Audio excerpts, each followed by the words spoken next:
Bahan Persekutuan Perempuan Wilayah GKI Pondok Indah mengenal Injil Matius. Menjadi berkat dalam kehidupan berbangsa. Matius 22 ayat 15-22. Kemudian pergilah orang-orang Farisi. Mereka berunding bagaimana mereka dapat menjerat Yesus dengan suatu pertanyaan.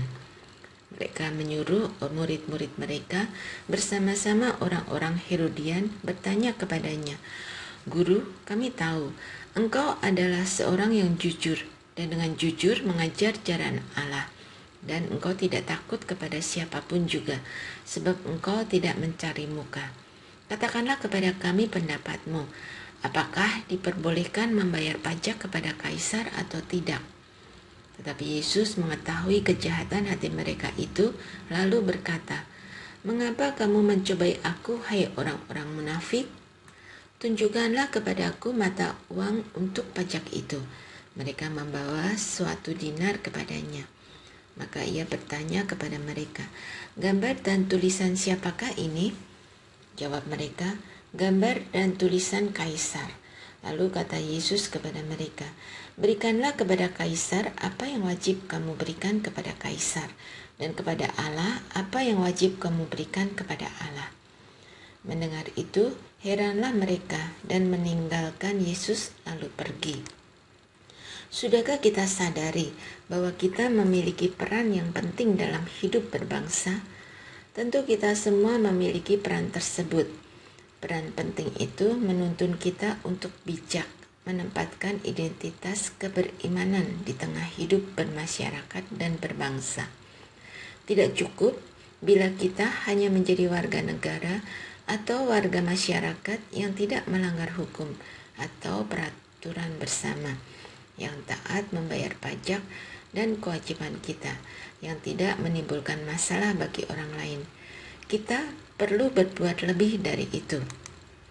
Jawaban Yesus atas pertanyaan para murid, Farisi, dan orang Herodian memberikan sebuah ajaran yang bisa kita jadikan pegangan untuk hidup sebagai warga negara yang baik. Berikanlah kepada kaisar negara apa yang wajib kamu berikan kepada kaisar, dan kepada Allah apa yang wajib kamu berikan kepada Allah. Ayat 21. Yesus mengajarkan kepada kita agar dengan bijak menempatkan identitas iman kita di tengah hidup berbangsa. Sebagai orang beriman, tuntutan dan perwujudan iman menyata dalam kehidupan dengan tatanan sosial yang mengatur hidup demi kebaikan bersama.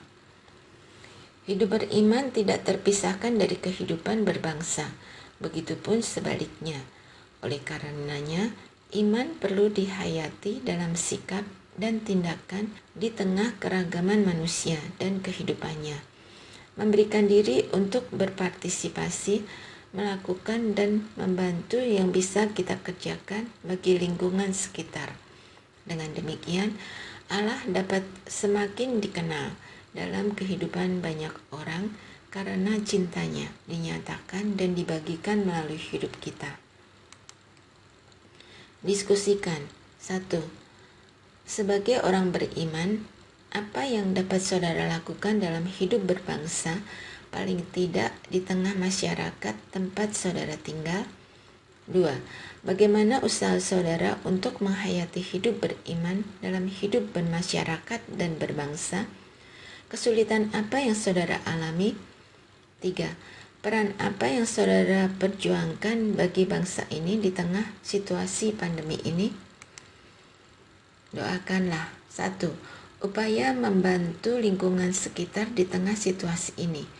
2. Upaya bersama bertanggung jawab sebagai umat beriman dan berbangsa.